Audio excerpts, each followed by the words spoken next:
అవును. నేను అడిగేది అదే. అంటే మీరు ఎందుకు ఇన్వాల్వ్ అయ్యి తన దగ్గరికి వెళ్ళాల్సి వచ్చింది? నువ్వు నేను ఒకరోజు పిలిచాను. మనసు పడిందా తను? నేను పడింది. అదే కదా నేను అంటున్నాను. జానీ మాస్టర్ మీద మనసు పడింది. నేను ఒకరోజు రిహార్సల్కి వెళ్ళాను. షూట్కి రిహార్సల్స్కి వెళ్తుంటా నేను. వెళ్ళినప్పుడు ఆ అమ్మాయి నన్ను చూసి భయపడ్డం, ఎందుకో కొంచెం ఇన్సెక్యూర్గా ఫీల్ అవ్వడం, నేనేదో ఐడెంటిఫై చేసి తను ఏదైనా అడుగుతానేమో, ఏదో ఒకటి సంథింగ్ నా దగ్గర ఉన్నప్పుడు కొంచెం ఎక్కువ రాదు. సరే అని చెప్పి నాకు కొంచెం వియర్డ్గా అనిపించింది బిహేవియర్. అప్పుడు నేను మాస్టర్కి చెప్పాను, తనని దూరం పెట్టు, తన వల్ల నీకు ప్రాబ్లం వస్తుంది అని చెప్పాను. నేను అప్పుడే చెప్పాను. నేను మాస్టర్ వచ్చి లేదు అలా ఏం కాదు, మంచి అమ్మాయి, హార్డ్ వర్క్ చేస్తుంది, మంచి అమ్మాయి. మాస్టర్ అన్నారు మంచి అమ్మాయి, హార్డ్ వర్క్ చేస్తుంది అని అన్నారు. తర్వాత రంజితమే సాంగ్ అప్పుడు స్ట్రిక్ట్గా చెప్పాను, ఆ అమ్మాయి వద్దు మన దగ్గర. ఎందుకనంటే నాకు మాస్టర్ దగ్గర ఉన్న అసిస్టెంట్ కొరియోగ్రాఫర్స్, డాన్సర్స్ నాకు కాల్ చేసి, వదిన ఆ అమ్మాయి చాలా ఎక్కువ చేస్తుంది, మాస్టర్ ఇచ్చే ఇంపార్టెన్స్ని తను వేరే వేలో తీసుకెళ్తుంది, సో జాగ్రత్త అని చెప్పి నాకు చాలామంది డాన్సర్స్ కాల్ చేసి చెప్పారు. అప్పుడు నేను మాస్టర్ కాల్ చేసి, ఈ అమ్మాయి మన దగ్గర వద్దు, మాస్టర్ ఎంతైనా చేయనివ్వండి, నేను ఒకసారి వద్దు అని స్టాండ్ తీసుకున్నానంటే మాస్టర్ దానికి కట్టుబడి ఉంటారు. స్టార్టింగ్లో ఒకవేళ అటు ఇటు డిస్కషన్ జరిగినా అట్ ద ఎండ్ మాస్టర్ నన్ను ఎప్పుడు క్రాస్ చేసి వెళ్ళరు. అంటే తను చెప్పేది నిజమే అని నమ్ముతారు. సో అలాగా వద్దు అని అనుకున్నా మా అమ్మాయిని పక్కన పెట్టేశాను. తర్వాత తను పుష్ప 2లో వచ్చిందని. ఇప్పుడు పుష్ప 2లో కూడా అమ్మాయికి ఎలా వస్తుంది చెప్పండి? జానీ మసదిగా చేస్తేనే. పుష్పలో చేసింది ఆ అమ్మాయి, 1లో చేసింది, తర్వాతనే కదా నీకు 2లో కూడా అవకాశం వస్తుంది. నువ్వు అవకాశాల పరంగా తను జానీ మాస్టర్ అసిస్టెంట్గా చేసిన ఈ విషయాలు అవన్నీ అది ఒప్పుకుంటున్నారు అందరూ. ఇక్కడ 2 పాయింట్లు. ఒకటి, ఇష్టపూరితంగా కానీ అయిష్టంగా కానీ వీళ్ళిద్దరి మధ్య ఒక రిలేషన్షిప్ ఉందా? ఆ రిలేషన్షిప్ని భరించలేని ఒక భార్యగా మీరు కూడా నలిగిపోయి ఉంటారనే విషయం కూడా సమాజం మాట్లాడుకునే వాళ్ళు గుర్తిస్తారు. బికాజ్ ఎంత లేదన్నా మీరు ఎన్ని వైపులా అందరూ వచ్చి మీకు చెప్పినా కూడా మీకు అది బాధే కదా. ఇప్పుడు ఒక ఆడపిల్ల వచ్చి దూసుకొచ్చేస్తుంది, తను మీ ఆయన్ని డైవర్ట్ చేస్తుంది అని అంటే it's very painful for any wife. చాలా సఫర్ అయ్యాను మ్యామ్ ఆ అమ్మాయి విషయంలో, చాలా సఫర్ అయ్యాను.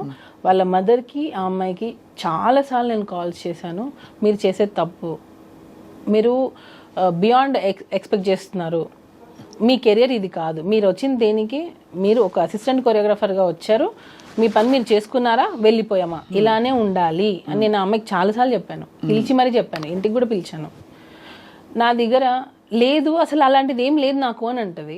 అక్కడికి వెళ్ళి మళ్ళీ తన ఫ్యామిలీ ప్రాబ్లమ్స్ అన్నీ చెప్పడం స్టార్ట్ చేసి, మా మదర్ నన్ను టార్చర్ చేస్తుంది, మీరే నన్ను సేవ్ చేయాలి మాస్టర్, ఇంకా నేను మీ దగ్గర అయితే నేను ఇది కూడా ఒకటి, ఎందుకు మాస్టర్ రిలేషన్ అని ఎందుకు అంటున్నారనంటే, అమ్మాయి స్టార్టింగే రావడం ఎలా వచ్చిందంటే, మా మదర్ నన్ను చాలా టార్చర్ చేస్తుంది, నన్ను చిన్న చిన్న బట్టలు వేసుకోమంటుంది, నేను ఇంట్లో నాకు పిచ్చిలేస్తుంది, నాకు ఏం చేయాలో అర్థం కావట్లేదు, నేను షూటింగ్కి వచ్చినప్పుడు నేను హ్యాపీగా ఉంటున్నాను, సో నన్ను మీ దగ్గర నుంచి పంపకండి, నన్ను మీ దగ్గర నుంచి తీసేయకండి, నేను మీ దగ్గర సేఫ్గా ఫీల్ అవుతాను, వేరే మాస్టర్ దగ్గర ఎక్కడ కూడా నాకు ఆ సేఫ్టీ లేదు అని మాస్టర్ దగ్గర ఆ అమ్మాయి ఏడ్చిన రోజులు చాలా ఉన్నాయి.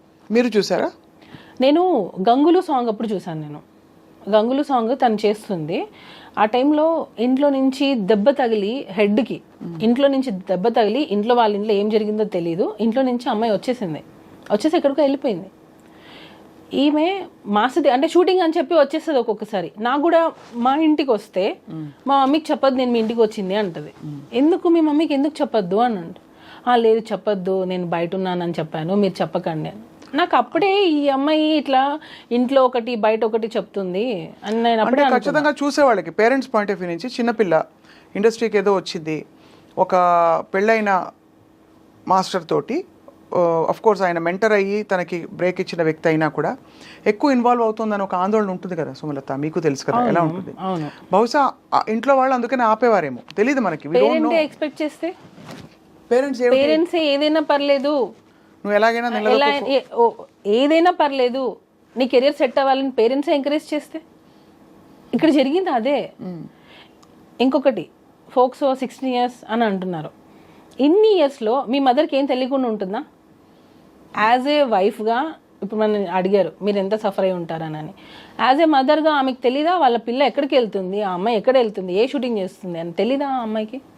ఖచ్చితంగా. అంటే మీరు అడిగే క్వశ్చన్స్ లాజికల్గానే ఉన్నాయి డెఫినెట్గా. అంటే అంత తెలియకుండా ఇన్నేళ్ళు ఏం చేయకుండా ఊరుకుంటారా పేరెంట్స్ అని అడుగుతున్నారు, అంతేనా? తెలిస్తే మీ మీరు ఇంటికి encourage వస్తేనే అదే వాళ్ళ మదర్ ఆ అమ్మాయి చాలాసార్లు మా ఇంటికి వచ్చారు. వచ్చి ఏమనేవారు? మాట్లాడుకోవడం, డిస్కషన్స్ నార్మల్గా కెరియర్ గురించి ఇలా. నేను ఒకసారి దీని గురించి కూడా వాళ్ళ మదర్ని పిలిపించాను ఇంటికి. మీ అమ్మాయి ఇలా చేస్తుంది, కొంచెం చూసుకోండి. తనకి ఇతర ఇంట్రెస్ట్ ఏమైనా ఉన్నాయా జానీ మాస్టర్ తోటి ఇంకా కొంచెం క్లోజ్ అవ్వాలని? కానీ అదే కదా మేము ఇంటెన్షన్. ఆడియో ఒకటి లీక్ అయింది, విన్నారు కదా? విన్నాను. అదే అంటే మీ నోట విందాం. దానిలో క్లియర్ కట్గా తను ఏం చెప్పింది, నేను మాస్టర్ని ప్రేమిస్తున్నాను, పెళ్లి చేసుకోవాలనుకున్నాను, అక్కకి తెలిసిపోయింది అని చెప్పింది. క్లియర్ కట్గా ఉంది దానిలో. నేను ప్రేమించాను, పెళ్లి చేసుకోవాలనుకున్నాను, అక్కకి తెలిసిపోయింది. ఆడియో ఎలా వచ్చింది బయటికి? అది ఎవరో లీక్ చేశారు మ్యామ్, నా సైడ్ నుంచి. ఎందుకంటే అది వెళ్తే అక్కకి తెలిసిపోయింది అనే విషయం ఎవరే ఇతర కోరియోగ్రాఫర్స్కో ఎవరికో వెళ్ళి ఉండాలి, ఫ్రెండ్స్కి వెళ్ళి ఉండాలి. వాటర్ బాయ్తో మాట్లాడింది తను, వాటర్ బాయ్తో మాట్లాడింది ఈ డిస్కషన్. వాటర్ బాయ్ ఎందుకు రికార్డ్ చేస్తుంటాడు? అప్పటికి ఇంకా ఏమీ లేదు కదా. లేదు, యాక్చువల్గా ఏంటంటే మ్యామ్, ఈ అమ్మాయి ఫైనాన్షియల్గా మాస్టర్ని ఒక్కొక్కసారి డబ్బులు అడిగేది. మా ఇంట్లో కొంచెం ఫైనాన్షియల్గా లేదు, జీతం అది ఇచ్చేవారు కదా, సాంగ్స్ డబ్బులు వచ్చేవి.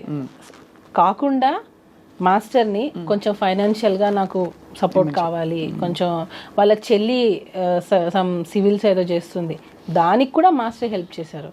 ఇప్పుడు నేను ఒక సాఫ్ట్వేర్ అయినా తీసుకోండి, నేను ఒకరి దగ్గర వర్క్ చేస్తున్నాను, కొన్ని సంవత్సరాలు అయ్యింది, నా ఫ్యామిలీ గురించి వాళ్ళకి తెలిసి ఉంటుంది, సార్ మా సిస్టర్కి ఇది హెల్ప్ చేయండి అని అడుగుతారు కదా.